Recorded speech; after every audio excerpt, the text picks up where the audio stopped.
I got the tariff, but I did not pay no custom duty. So you have 90 days before your wealth will be stolen from you by some politics. So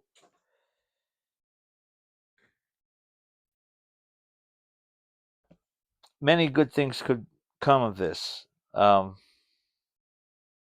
Many of you that depend on this will now have to rely on God. Um, you might have to change your lifestyle, most likely. That's okay. A Ford F-150 is $56,000 in America right now. For what? 40 years ago, it was $7,000. New. Minimum wage only where I'm at doubled since then. So anyway, let them have their shiny junk. Let them have their flashy gadgets.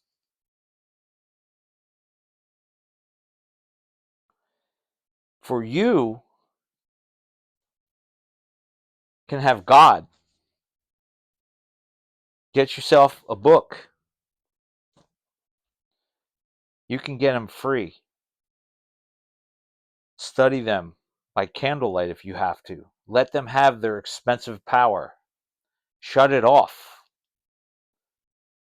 Sell your video game garbage, your distractions. Buy a couple of these. You can get these free at a bank. Oh, can I have this? Sure, yeah, take it.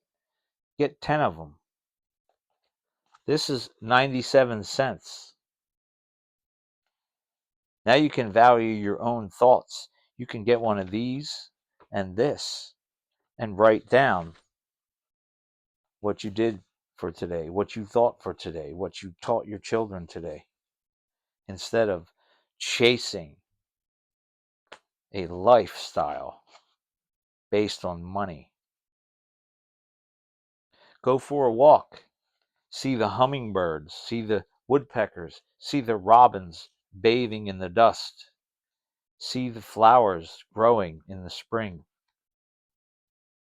Cover yourself in a plastic bag and take a walk in the rain and experience the rain. Don't go and spend $24 to see some Hollywood garbage. So that way you have money for $12 eggs, which if you bought from your neighbor, he'd probably sell them to you for $4. Make your own bread.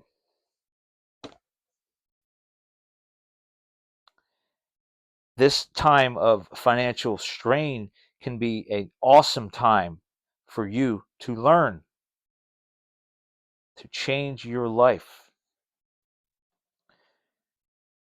In Ecclesiasticus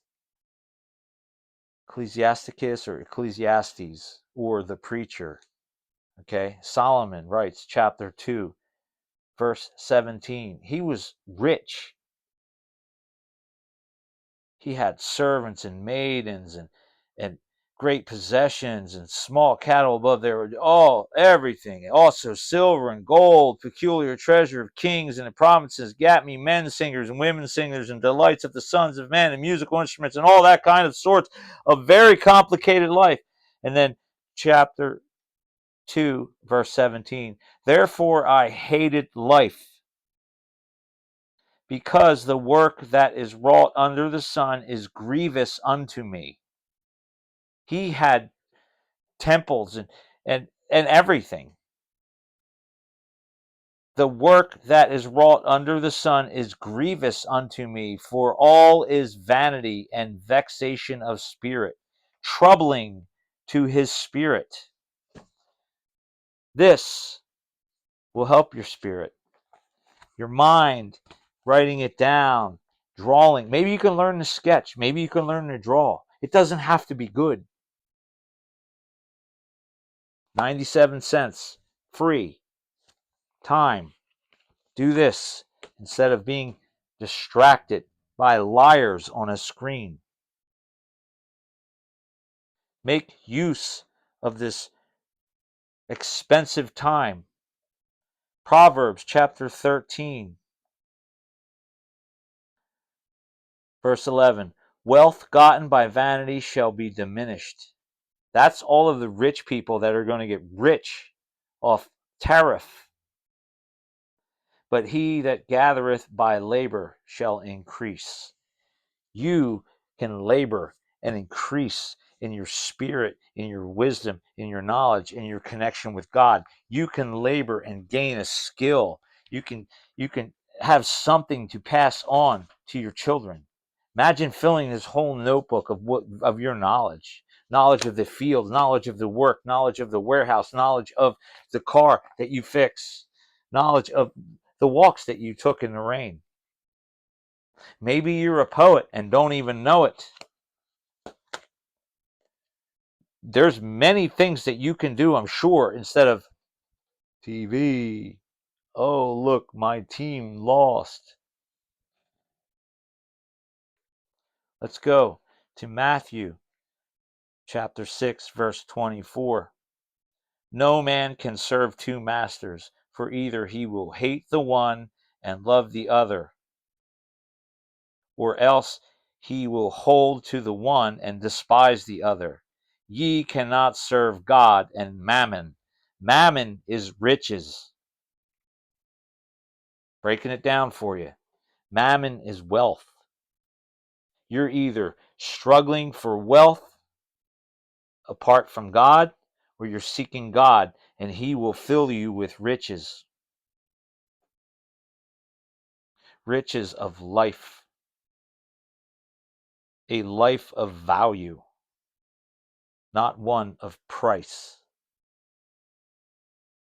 and suffering.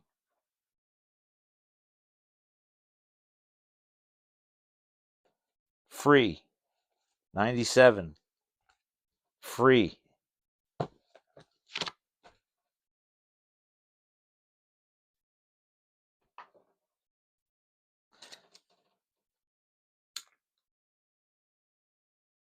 Sorry, power company.